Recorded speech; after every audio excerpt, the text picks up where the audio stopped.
What's going on, Tamers? Do me a favor, just completely ignore this for the entire video.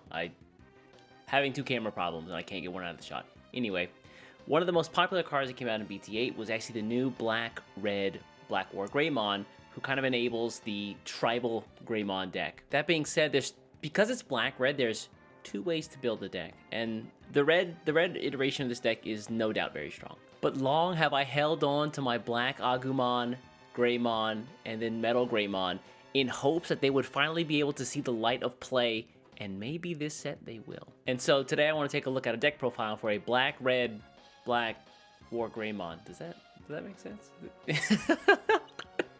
Deck, but anyway, let's hop right into it. Okay, so let's take a look at the deck cam here. So just a heads up, a lot of the cards that came out for this deck are also within the BT2 set, where the Agumon, Black Agumon, Greymon, Metal Greymon were all released when it focused on the reboot mechanic. And there's a lot of mixing between that and the BT8 Black-Red Agumon line that came out not too long ago. So if you're looking for these cards, then you're probably going to find most of them in the BT2 set if they're not in BT8. Anyway, let's hop into it. So like I said before, this deck also focuses on the reboot mechanic, synergizing with the Black-Red Agumon line from BT8. And for the eggs, that means we're going to have 4 copies of the BT2 Kapurimon. This guy just gives a Digimon plus 1000 on your turn if it has reboot. You can run a 5th egg if you want. I don't think this deck tends to go the distance, so I think 4 is okay in this case. Starting off with the level 3s, I've got 4 copies of the Black Agumon from the starter deck 5. This guy's nice because he has blocker and no other secondary downside. Typically, whenever Digimon has blocker, it has that secondary effect of if it swings or if it attacks, you lose to memory. This guy doesn't have that, which is just nice, yeah. Also, he's really nice because he just synergizes well with the rest of the black focus of the deck. Alright, so while this deck is predominantly black, it does run a couple of red cards. The first one being the BT5 Red Agumon. This guy's great. He's a searcher on play. Look at the top 3, grab a Greymon and an Omegamon, add it to your hand. For this deck, you're only going to be using the Greymon, though. Just good to have a searcher, you know. Next up, I've got 4 copies of the new BT8 Black Agumon. This guy's also a searcher. Search top 4, grab a Greymon, Digimon with Greymon in his name, and a Dragonoid type Digimon, add 1 of each to your hand. The Dragonoid type is actually useful because there are some cards in this deck that are not named Gray, but they do fill that Dragonoid slot, and so yeah, they can be pulled out with this as well. And finally, I've got 4 copies of BT2 Toy Agumon. This guy is nice because he has the inheritance effect of granting whatever Digimon is above it reboot. And because this deck gets a ton of additional effects by having reboot, this guy is one of your enablers of that. So remember when I said that this Black Agumon searches out Dragonoid types? This is one of the Digimon that I was referring to that doesn't have Greymon in its name, but is a Dragonoid, so it can be searched. And that is 4 copies of the new Psychromon. This guy's nice because on inheritance, whenever you attack, you can just delete a 2000 or less DP Digimon. That's really useful for things like Bokomons and Neimons, just those little guys have really good effects passively just standing by on the field. Next up for the level 4s, I've got 4 copies of the new BT8 Black Greymon. This guy's nice because on your opponent's turn, if you have a red Digimon on the board, he gains blocker. And because a lot of your Digimon are going to be having reboot, you can attack, reboot, and then use the blocker ability that this Greymon provides. And then finally, rounding out the level 4s, I've got 4 copies of the BT2 Black Greymon. This guy's nice because if you have reboot, then the Digimon gains jamming. That's going to be super useful once you start to combo this with security attack pluses. Alright, moving along to the level 5s. We got 4 copies of the BT2 Black Metal Greymon. This guy's super useful because he himself has reboot. And then additionally, in inheritance, if your Digimon has reboot, then he gains security attack +1. So with this guy, and this guy, you have a Digimon with reboot, with jamming, and +1 security attack.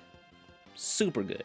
Next up, I've got 4 copies of the all-new BT8 Wall of Text Metal Greymon. I kid, but, I mean, look at that. Anyway, this guy's effect on Digivolve, kind of expensive, be careful.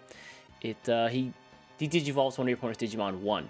And then after that, then he destroys a 3000 or lower DP Digimon on your opponent's side of the board. And then finally, on inheritance, if this guy is a Dragonoid or a Machine type, Mugindramon, Digimon, then this Digimon can attack active Digimon on your opponent's side of the board. Now you understand the evolve cost being super expensive, right? Yeah, kind of makes sense. And you know we gotta have 4 copies of the BT8 Black-Red Black War Greymon. This guy's so cool. On Digivolve, if in your sources you have a Digimon that's red, then you can target your opponent's Digimon. If you have a Digimon that is black in the sources, then you can target Tamers. But between those two things, you can choose cards up to 6 cost and then destroy them. So if your opponent has a 3-cost Digimon and a 3-cost Tamer, and you have a red and black in his sources, you can actually get rid of one of each of those guys. And then finally, on both your turns, once per turn, whenever one of your opponent's Digimon is deleted, you can make your Black War Greymon active again. So you can see here that you can start to really use the reboot effects plus the blocker effects to great advantage with this guy. You can attack, restand him if one of your opponent's Digimon is destroyed, attack again, and then on your opponent's turn, you can reboot to do the whole thing over one more turn later. So for this last lot, I've tried out a bunch of different things, and I finally landed on using 2 copies of level 6 Black War Greymon from BT5. He's really great because he has reboot inherently, and he has security attack +1. So if you stack him underneath, you know, the level 4 Greymon, the level 5 Metal Greymon, then suddenly he's swinging for 3 security attack, and he reboots, and it's all jamming, which is, in my opinion, well worth the 4 Digivolve cost that this guy comes at. So let's take a look at some of the options for the deck. Actually, the deck only runs 3 options, and that is 3 copies of the new Dark Gaia Force that just came out in BT8. Keep in mind, this is a black and red option, which means you have to have one of each on the board. 1 black card, 1 red card for you to play this. But being able to destroy Digimon who have a total cost of up to 15 is really, really good. Basically, let's you take out really cheap Digimon easily. So for example, those cheap level 5s that are now 6 cost sometimes, or 7 cost, as well as a bunch of level 4s or a bunch of level 3s, or 1 big Digimon at 15 cost. Additionally, on security, you can do the same thing, except it has to be 1 Digimon, I believe. So the deck does run quite a bit of Agumon, so we have to have 4 copies of good old Nokia, allowing us to drop an Agumon or a Gabumon whenever she's played, and then additionally whenever we Digivolve into something with Greymon in its name, we can rest her and -1 from the cost. So she's super useful in getting some of the more expensive Digivolves a little bit cheaper. So for example, this Metal Greymon here, who's typically 4, with a couple of Nokias, he can be 3 or 2, which allows you to keep your turn and still make plays. And then rounding out the deck, I've got 2 more Tamers, and that is good old Marcus. Good old punch him in the face. This guy is great because he's a minimum 3 memory Tamer, as well as whenever you attack with a Digimon with Greymon in its name, you can rest him and gain 1 memory. So between him giving you minimum 3 memory, swinging with a Greymon, getting +1 memory, and then Nokia's ability to reduce the cost of Digivolves, this deck is pretty memory efficient and allow you to get as much resource and value out of your Greymons as possible. And so there you go, that's the deck. Now I know that the red version of this deck is very strong. You would not be remiss if you would opt to run that as well. However, I really think there's a case to be made to be playing the black tribal deck here. A lot of the new BT8 cards allow you to control and keep your opponent's board really light, and then you can use the effects from the reboots, for example jamming, as well as security attack +1s, to make these big swings of your opponent's security and just get rid of them without having to worry about what they are in most cases. Anyway, that's the deck, guys. Thanks for watching. Do me a favor on your way out, hit the subscribe button. Next time, bring a friend, and yeah, I'll catch you in the next one. Y'all take care.